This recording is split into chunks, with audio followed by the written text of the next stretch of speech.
Donor-restricted gifts can have many advantages for nonprofits, but they often come with too many restrictions and leave you stuck trying to figure out how to use these funds for what you need versus for that minutia thing that they were listed for. Well, let's dive into how to maximize your donations and keep those unrestricted gifts flowing.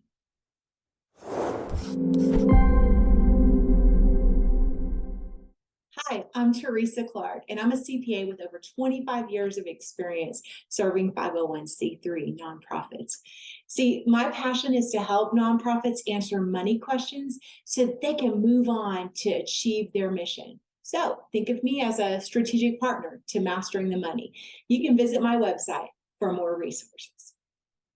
Okay, so here's a practical strategy that I've used to encourage the nonprofits that I work with to accomplish two things. One, you do want to create moments where you're asking donors to give to something that's inspiring, but you also don't want to get in a place where you've so narrowly received gifts that have a donor restriction that you're stuck not being able to use funds you have for the very existence of your mission, the day-to-day cost. So here's some tips. I would first recommend that the board and leadership start by defining restricted giving opportunities. So what do I mean by that?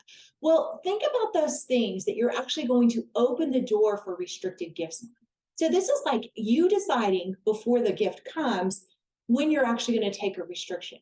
Now, here's some examples. You want to make them for major initiatives or for things that are enduring or that go on beyond just the moment of today. You don't want them for one time or occasional opportunities. And you don't want them for elements of how you do your program. You want them to be about what you do. So the best examples I can give are going to be maybe a building fund. You have to operate facilities, chances are, no matter what. So that would be a place to open up a restricted giving opportunity.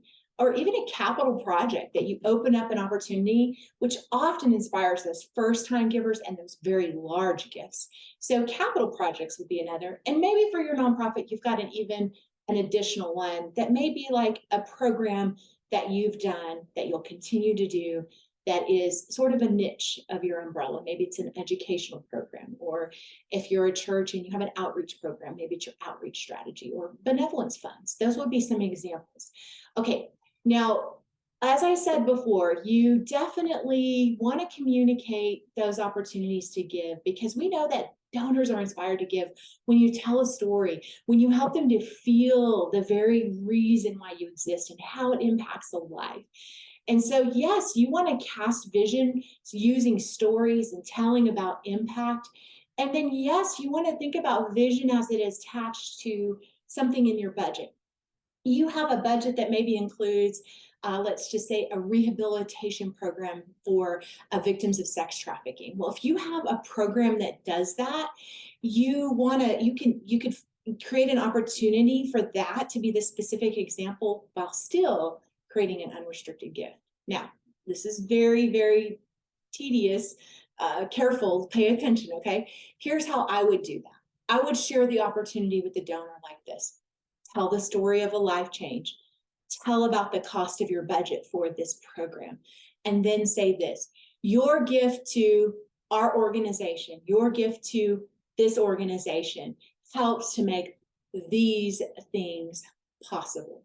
So you've solicited an unrestricted gift to your mission, to your nonprofit, by also telling a story that inspires. Here would be the alternative, and this is how I normally see it done, and it creates these buckets of funds you have to track, okay? And that would be to say, hey, give $1,000. $1,000 gift will allow us to do this, and do this, and do this, and do this, and do this.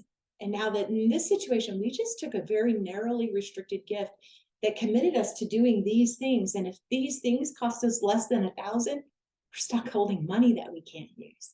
So once again, tell the stories, talk about the cost within your budget, and then emphasize that their gift to your organization helps to make sure things like this are possible. All right, well, for more tips about restricted gifts, which I talk about a lot, you can visit my blog or the video library wherever you're watching this.